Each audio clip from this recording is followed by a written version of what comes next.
Now we're going to go into the SAM splint of the upper extremity. So this is the SAM splint. So we'll be working with this.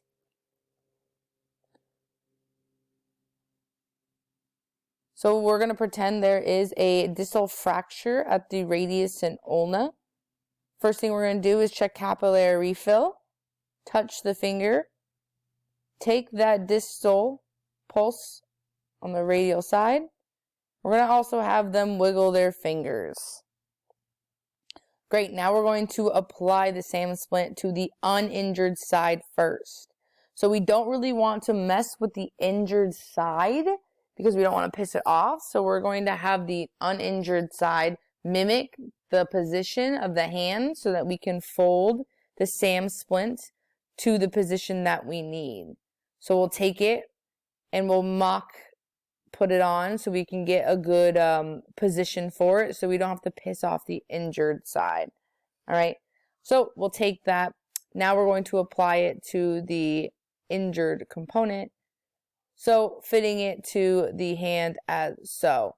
So with this SAM splint, I decided to fold it in half, fitting it to the other side first, curving the distal part of the SAM splint so the fingers have a nice place for it to rest on, because the fingers are the distal component to this wrist fracture, or this distal radial and ulnar fracture. So we want to make sure it goes up to the elbow to the fingers. We don't want the fingers to move because it'll result in wrist movement. So we make sure the fingers are supported on this curve of the SAM. So we get it on there. We form that C curve around the body. So it looks like this from the elbow all the way to the fingers. SAM splints do come in different sizes. So if they have a wider arm, there's extra large, or there's a longer component. Then we're going to utilize their uninjured arm. Just because they have an injury doesn't mean they're now completely useless. Please use them.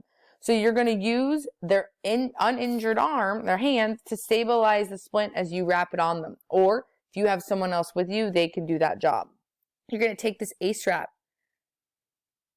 You're going to take it, open it up, then you're going to wrap distal to proximal. So from the fingers all the way up to the elbows. You want to make sure you really get all the way to those fingers. I get right underneath it. You'll see as I twist it around. Then what I'm going to do is I'm going to wrap accordingly. Again, a little bit messy at first, and then try to clean it up with a spica. Try to reduce as much movement as you can. Again, I am at my house. It's a little hard. My camera is hanging over one of my cabinets, so she's reaching pretty far over. So there's a little bit more movement than what we should have, but for demonstration's sake, this will work. So notice now we're creating that spica, going up and then going back down to making sure it is smooth. So here's that spica, just like we do when we tape. Distal to proximal, making sure we apply even pressure and overlapping that A-strap by half, completing it and going up and up and up. So again, supporting it, making sure we get it all the way up.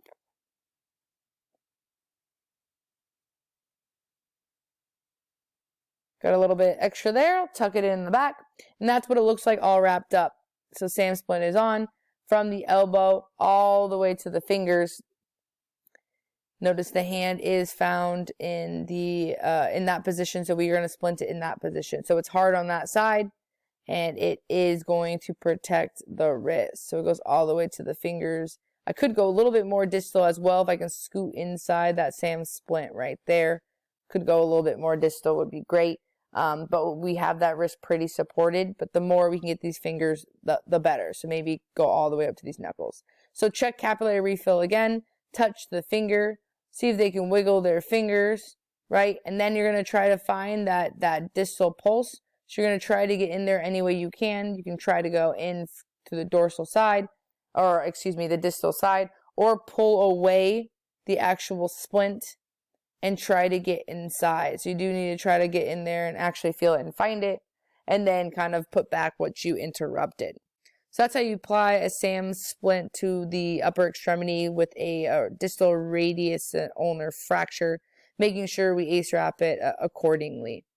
With this, you can just have the individual hold that against their body and be transported to the facility of choice. Or we are going to learn how to put on a sling and swathe, or we did learn how to put on a sling and swathe. So what we would do is we would then sling and swathe this individual so that they don't have to worry about their arm at all. So it is protected by a SAM splint, ace wrapped, so the SAM splint stays on. Then it's going to be put into a sling so they don't have to hold up their arm, and then a swathe so it doesn't move anterior and posterior to the body as they walk. So a lot going on with something like this.